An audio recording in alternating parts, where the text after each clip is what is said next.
ధవళేశ్వరం వద్ద గోదావరి నీటి మట్టం నిలకడగా కొనసాగుతోంది. తూర్పు గోదావరి జిల్లాలో వర్షం తగ్గుముఖం పట్టడంతో పలు గ్రామాలకు రాకపోకలు ప్రారంభమయ్యాయి. అయితే తుఫాను తీరం దాటకపోవడంతో ప్రజలంతా అప్రమత్తంగా ఉండాలని అధికారులు సూచిస్తున్నారు. తూర్పు గోదావరి జిల్లాలో వరద ప్రభావంపై మా ప్రతినిధి రాజేష్ మరిన్ని వివరాలు అందిస్తారు.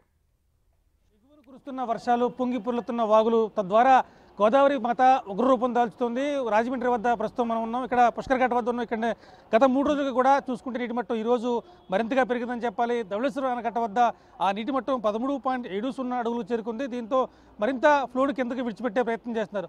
అక్కడి నుంచి సుమారుగా 4,90,000 క్యూసెక్కుల నీటిని రోజు విడిచిపెడుతున్న పరిస్థితి ఉంది. అయితే ఇన్ఫ్లో మాత్రం 5 లక్షల పైచిలకు ఇన్ఫ్లో మాత్రం వస్తుంది. అయితే ఒక 10,000 క్యూసెక్కులు మాత్రం నిలిచిపెట్టి మిగిలిన ఫ్లో అంతా కూడా ఎప్పటికప్పుడు కిందికి పంపించే ప్రయత్నం చేస్తారు. తద్వారా కింద సముద్రంలోకి పంపించే ప్రయత్నం చేస్తున్నారు. అలాగే కోనసీమ జిల్లాలోని అనేక లంక గ్రామాలు విడిచిపెట్టి నీరు కొన్ని చోట్ల చేరుకోవడం వల్ల కొన్ని లంక గ్రామాలు పూర్తిగా నీట మునిగాయని చెప్పాలి. అనేక గ్రామాలకు రాకపోకలు స్తంభించిపోయాయి. కొత్తపేట నియోజకవర్గంలో గంటి, పెదపూడి గ్రామాల మధ్య రాకపోకలు స్తంభించిపోయాయి. అలాగే సీతానగరం మండలంలో మునగల లంక దగ్గర కూడా గ్రామాలకు రాకపోకలు స్తంభించిపోయాయని చెప్పారు. ఎందుకంటే ఆ గ్రామాలన్నీ కూడా గోదావరి తీర ప్రాంతంలో ఉన్నాయి. ఆ ప్రాంతంలో ఉన్న చిన్న చిన్న లంక గ్రామాల్లో ఉన్నాయి. అంటే ఈ గోదావరి ఎప్పుడైతే ఉప్పొంగిందో ఆ గ్రామాల నుంచి కాజువేలు కొట్టుకుపోవడం కావచ్చు, రహదారులు నీళ్లు చేరడం కావచ్చు, దాంతో ఆ గ్రామాలకు రాకపోకలు అయితే పూర్తిగా స్తంభించిపోయని చెప్పాలి. గడిచిన వారం రోజులు కూడా అధికార యంత్రాంగం చాలా స్పష్టంగా చెప్తుంది, లంక గ్రామాల ప్రజలు అప్రమత్తంగా ఉండాలి, ఎట్టి పరిస్థితుల్లో కూడా బయటకు రావద్దని చెప్పి హెచ్చరికలు జారీ చేస్తూనే ఉన్నారు. అవసరమైతే కనుక మీ గ్రామాల నుంచి బయటకు వచ్చేయాలని చెప్పి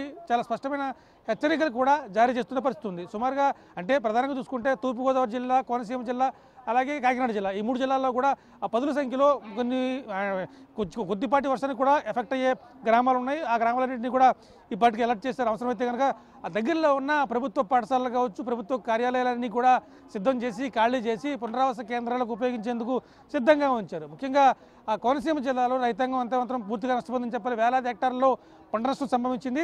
అలాగే తూర్పుగోదావరి జిల్లా, కాకినాడ జిల్లాలో కూడా పంట చేలోకి వరద నీరు నిలిచి ఉండిపోవడంతో ఆ పంటలన్నీ కూడా పూర్తిగా మురిగిపోయిన పరిస్థితుంది. ఇప్పటికే వరి నారులు వేశారు, నారులన్నీ కూడా మురిగిపోయిన పరిస్థితుంది. మళ్ళీ ఇప్పట్లో కూడా తగ్గకపోవడంతో దీంతో చాలా ఇబ్బంది పడుతున్న పరిస్థితుంది. కొన్ని చోట్ల అయితే పంట పొలాలు, భూములు, చెరువులు అన్నీ కూడా ఏకమవడంతో పంట పొలాల్లోకి చేపలు వస్తున్న పరిస్థితి అయితే నేను చూసాం. అంటే చెరువు ఏది, భూమి ఏది, పొలం ఏది అనేది తేడా లేకుండా అన్ని పొలాలలో కూడా నీరు చేరిపోవడంతో పొలాలన్నీ కూడా మురిగిపోయిన పరిస్థితుంది. అధికార యంత్రాంగం మాత్రం పంట నష్టాన్ని అప్పుడే అంచనా వేయలేము, వరద ప్రభావం నుంచి పూర్తిగా కోలుకున్న తర్వాత వ్యవసాయ శాఖ అధికారులు ఆయా పంట పొలాలు పరిశీలిస్తారు.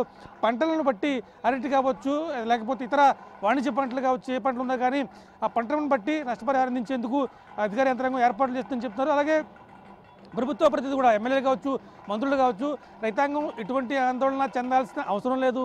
వరద ముంపు నుంచి కాస్త కోలుకున్న తర్వాత అధికార యంత్రాంగం పూర్తిగా కూడా నష్టపరిహారాన్ని అంచనా వేయడంలో నిమగ్నమవుతుంది. అవసరమైతే అదనపు సిబ్బందిని నియమిస్తాం, రైతాంగానికి నష్టాన్ని కవర్ చేసే ప్రయత్నం చేస్తామని చెప్పి ప్రజాప్రతినిధులు అయితే చెప్తున్న పరిస్థితి ఉంది. మరోవైపు అధికార యంత్రాంగం కూడా చాలా సిద్ధంగా ఉంది. 3 జిల్లాల్లో కూడా 3 కంట్రోల్ రూమ్లు ఏర్పాటు చేశారు.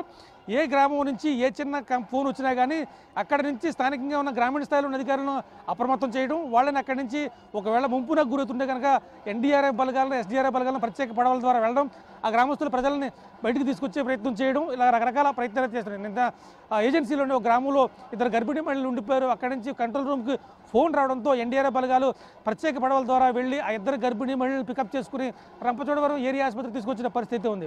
సో ఇటువంటి పరిస్థితులు వచ్చినా కానీ ఎదుర్కొనేందుకు అధికార యంత్రాంగం సిద్ధంగా ఉన్నామని చెప్తుంది. ఎట్టి పరిస్థితులు కూడా ఒకవేళ మరింత ఫ్లో పెరిగితే కనుక ప్రస్తుతానికి మాత్రం వస్తున్న ఫ్లోను యాజ్ ఇట్ ఈస్గా కిందకి దించడం వల్ల ప్రమాదకర పరిస్థితి లేదు. ఒకవేళ ఈ ఫ్లో ఇంకా పెరిగి వర్షాలు కానీ ఇంకా పెరిగితే కనుక తప్పనిసరి పరిస్థితుల్లో కొన్ని గ్రామాల నుంచి ముంపు గ్రామాల నుంచి ప్రజలను బయటికి తరలించే ప్రయత్నం చేస్తాం. తరలించిన తర్వాత వాళ్ళకి కావాల్సిన పునరావాస కార్యక్రమాలు ఏర్పాటు చేసేందుకు కూడా సిద్ధంగా ఉన్నామని చెప్పి అధికార యంత్రాంగం చెబుతున్న పరిస్థితి ఉంది. కెమెరామెన్ రవిశంకర్తో రాజేష్, బిగ్ టీవీ, రాజమండ్రి నుంచి.